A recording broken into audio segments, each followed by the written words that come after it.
All right, let's do another one of these. Uh, all right, I've entitled this one "Live from Occupy City Hall." Carla Red, new police chief. Carla Red will be sworn in tomorrow, 9 o'clock in the morning, as the new Rockford Police Department chief of police. Carla Red, for those who don't know, was the assistant deputy chief of District 2 and District 3 before, I believe, at separate times, before becoming the new chief of police. Uh, Both the fire department and the Rockford Police Department were in search of new people to be chief. They both hired women or they both placed women at the head of these departments as chief. I don't know what can't speak on the politics of the fire department and the fire part of it, but if Carla Red was a white woman, she would not be the chief of police. If Carla Red was a white man, she would not be the chief of police. Carla Red has this position because she is a black woman.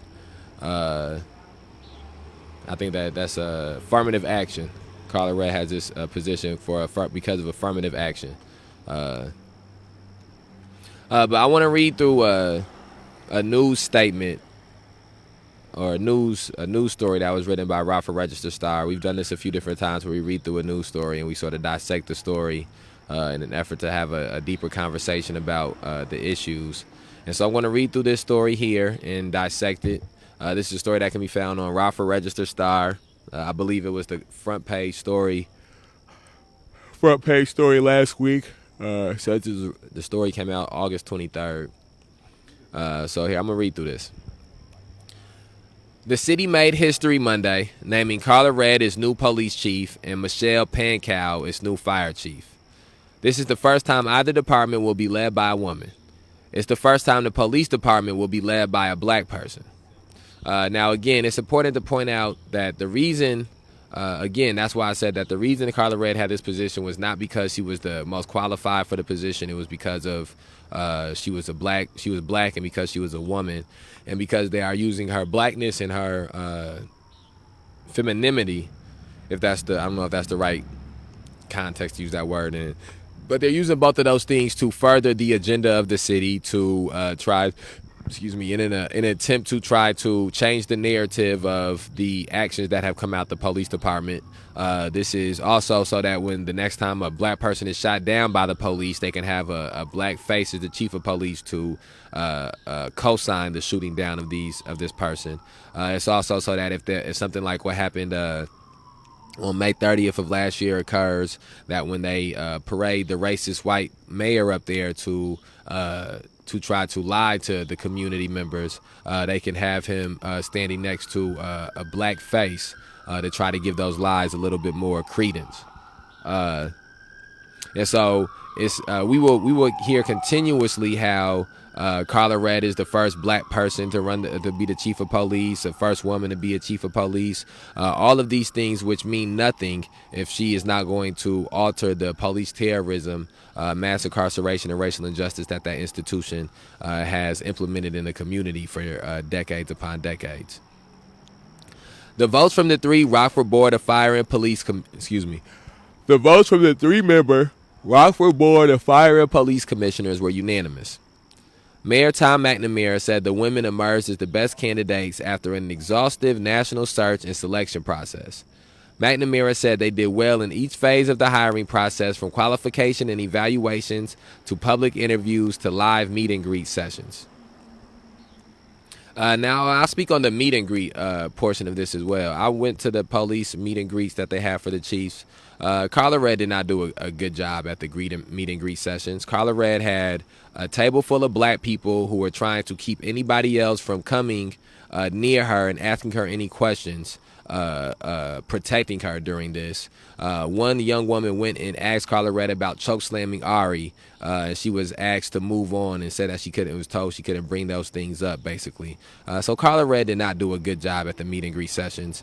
Anybody who's ever heard Carla Red talk, or anybody who's had any conversations with Carla Red, knows that Carla Red is not a great communicator. Carla Red is not a great orator. Nobody is having a conversation with Carla Red and then leaving afterwards feeling blown away or feeling like they just heard some type of distinguished speaker. So those are all falsehoods. Again, Carla Red was not hired because she did a good job in public interviews or in meet and greet sessions, or because she was the best candidate. She's being hired because she's black. Their performances stood out during or not hired, but she's being promoted because she's black. Their performances stood out during the grueling assessment center portion of the hiring process that tested how they would respond to real-world situations. Excuse me, McNamara said. Quote, we heard glowing remarks from the fire and police chiefs from around the Midwest who viewed and monitored what they did during these assessments, end quote, McNamara said. Quote, they said these candidates were the two best, end quote. Now, again, who is they? So is he saying that each fire and each police chief from the Midwest who viewed and monitored these assessments said that Carla Red was the best? I doubt that. Did the majority of them say that? I doubt that as well. Maybe a few of them said that, but I doubt that all of them or the majority of them said Carla Red was the best. Again, Carla Red is not being promoted to chief of police because of her qualifications or because of her hard work ethic. She's being given this position because she's black. Dates for the swearing-in ceremonies will be announced soon. Both are expected to earn $161,000 annually. So that's how much money Carla Red is going to get a year to be the chief of police. $161,000. That's how much money she getting to be the chief of police. $161,000. Those gonna be some expensive ass choke slams. McNamara thanked Bob Veritz and Todd Stockberger for serving as interim fire chiefs and Randy Burke for serving as interim police chief. Randy Burke's a racist piece of shit. And so it's no surprise that Tom McNamara would thank him for serving as interim police chief, because Tom McNamara is also a racist piece of shit. He also thanked the Fire and Police Commission for their work in the selection process. Commissioners with consultants with iOS conducted a search to simultaneously find a police and fire chief. More than 24 applied for the positions. 8 finalists, 4 for police chief and 4 for fire chief, were selected. All 4 finalists to become fire chief were already working for the fire department, while 2 of the 4 police chief finalists were from outside the Rockford Police Department. When they asked how far she wanted to go in her career, Red recalls telling commissioners as they interviewed her as a fresh recruit 23 years ago that she would aim to occupy the chief's office one day. And so I promise you this, if 23 years ago when she became a police officer, she said one day she wanted to be the chief of police, that means she was 100% down with doing all the dirty work that comes with having to be the chief of police one day. And so as anybody knows, they say that when you're black, you got to be twice as good. You got to work twice as hard to get to where you want to go to. And so however much police terrorism a regular white male officer would have to implement to rise up to be the chief of police, I guarantee you that Carla Red had to do at least double that to rise to the rankings of the chief of police. And so I feel bad for all the people who are victimized in these last 23 years in an effort for Carla Red to become the top cop in the Rockford Police Department. On Monday, more than 2 decades later, she fulfilled that vision. Quote, I believe my leadership ability will speak for itself, end quote, Red said. Quote, I have a great relationship with the men and women of this police department. I love this police department, which is any black person walking around talking about they love the police department, they all the way in the house. You're dealing with 100% house Negro. I love this police department. And I'll tell you this too, she loved the police more than she loved black people. She might love specific black persons more than the police department, but she loved the police department more than she loved black people. And she is 100% okay with the genocide that police departments around this country conduct on a regular basis, the ongoing genocide they conduct on a regular basis. She's okay with that too, as long as she can continue to be part of her police department family. And I think it's imperative our leadership came from within. Working for 23 years, going into my 24th year soon, I know the lay of the land, and that definitely helps push things forward for me. It's not like I am starting from scratch, end quote. Red will officially take the reins of the department August 29th. That was Sunday. That was Sunday. She gets sworn in tomorrow, the 31st. Red joined the Rockford Police Department in 1998. She was a patrol officer, field training officer, community services officer, detective, and sergeant before becoming the first black woman to achieve a command rank as lieutenant in 2015. She currently serves as assistant deputy chief. She holds an associate's degree in criminology from Rock Valley College, a bachelor's degree in sociology with an emphasis in criminal justice from Northern Illinois University, and a certification in criminal justice from the University of Virginia.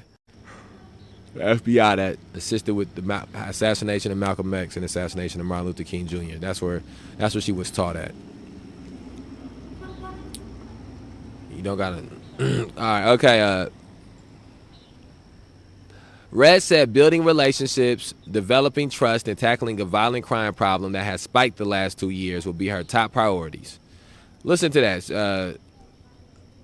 No mention of stopping police officers from murdering black people. No mention of limiting mass incarceration and the monster that is mass incarceration.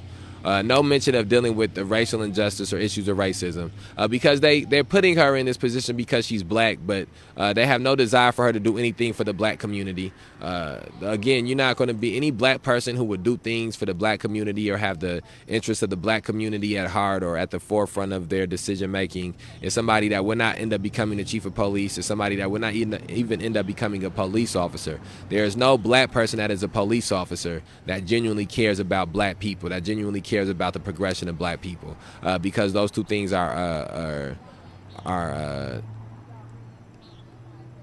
conflicting. Quote, "It is no secret that violent crime is a problem here," end quote, Red said. "That's one of the things I'm going to hit the ground running with." Okay, now the next portion of this story is about the fire chief. I don't give a fuck about the fire chief. Let that be somebody else's battle to wage. I'm sure that the fire chief is. I'm sure the fire department is fucking racist. I'm sure that this white woman they hired to be the chief of the fire department is probably fucking racist. Again, all the people who work with these institutions engage in institutional racism. They're bothered by being called out for their institutional racism because that is how institutional racism works. That's how covert racism works. That's how racism in the North works, is that when somebody calls you racist, you become offended, and then you even turn it around and try to call them racist for calling you racist. As we spoke about with Cal and Mars Beveridge just a little bit earlier. And so I asked Kay some of his thoughts about Carla Red becoming the next chief of police.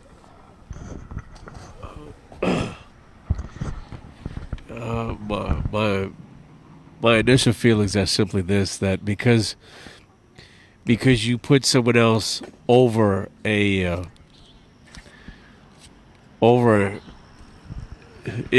a position of power, in an entity that is almost on autopilot. Doesn't matter who's holding that position. It's already on autopilot, and because that person's not seeking to dismantle it in any form. I mean, to say that they love the institution, and there's no language of reprimanding anyone over the course of everything that's transpired, to me is troubling, because it doesn't. It speaks volumes to the status quo that is Rockford, whether it's political, whether it's judicial, whether it deals with the incarceration, the incarceration environment that they have here. It's built into the fabric of how Rockford operates. That she, those that would stop short and just say, well, we have an African American as the chief, or well, not only African American, we have African American woman. What a win for Rockford. It's not in my. I don't even want to call it an opinion. And you can call it what it is. I mean, opinions are different. That's a personal stance. For the sake of where Rockford is, in regards to police brutality, excessive force, and racial profiling,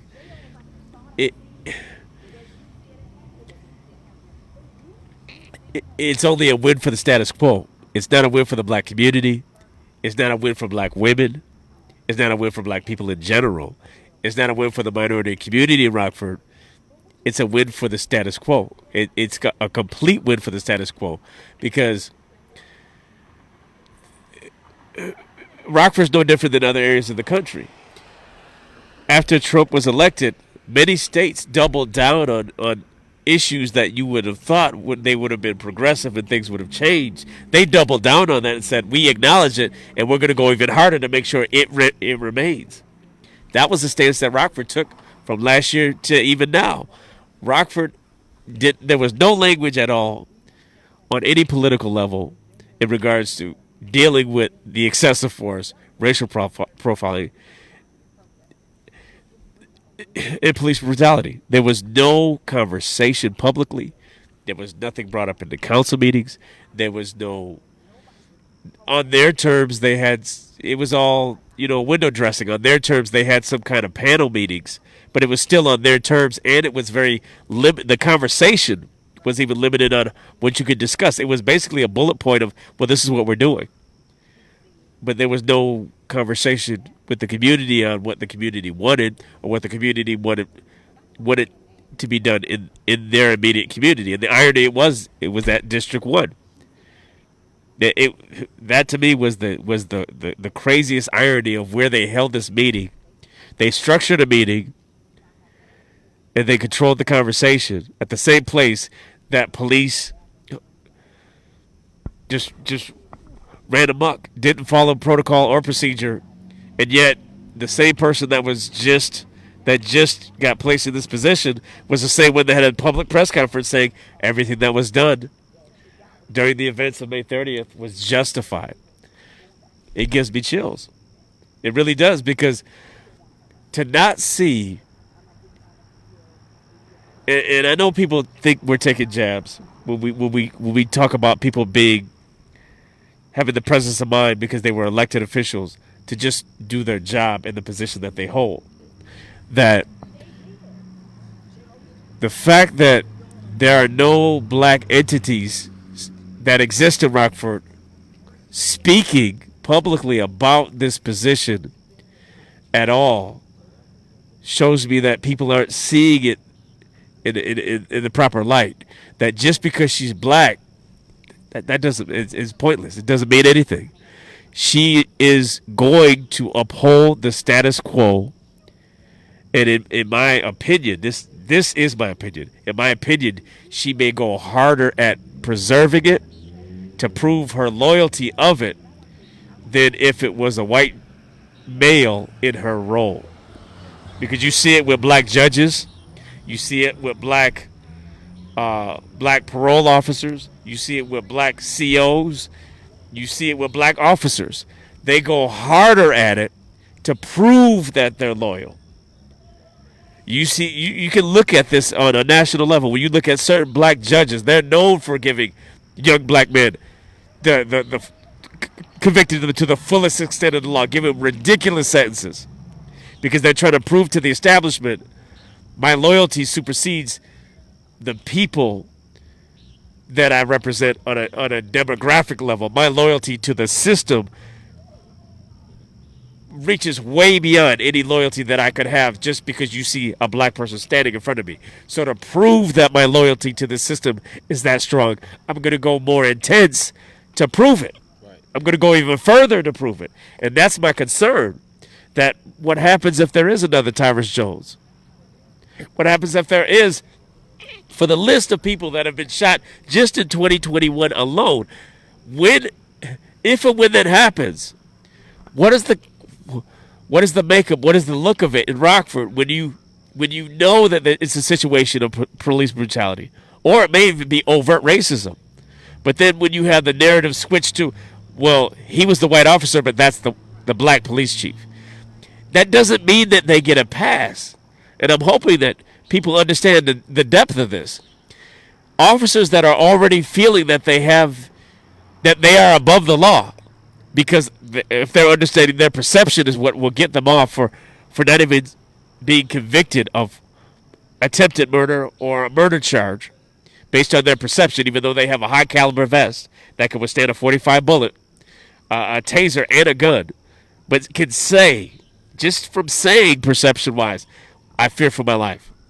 Well, the person's unarmed. They don't have a vest. They don't have a gun. They don't have pepper spray. They don't have a taser. But you felt that your life was threatened. When you went through physical training, they gave you a portion of that training was physical hand-to-hand combat. But you're standing in front of someone that probably doesn't know how to fight their way out of a paper bag, or may in their life never had a fist fight. But based on that one phrase, I fear for my life, but the perception of the moment, no matter what my body cam says, the perception of the moment made me fear for my life from an unarmed man that had no physical protection and had no weapon in his hand that I could extinguish his life. It gives them a license to kill. That's the only way that it can be said. It gives them a license to kill, and it places them above the law, where there's that line where they're patrolling and their policing is so that we adhere to the law, but it places them above the same law that they're focusing on that we follow. And that, to me, that doesn't make sense. Now, with her at the head of it, anyone of color in Rockford should be concerned about how the officers will interpret that as they go out to arrest. Yeah, I agree. I think that that's one of the things that we'll have to make sure to be paying attention to in these next months and years to come is what does the character of the Rockford Police Department begin to look like underneath Carla Red, and if that is anything near to what her character as a police officer has looked like for these past decades, then that is very unnerving for this community.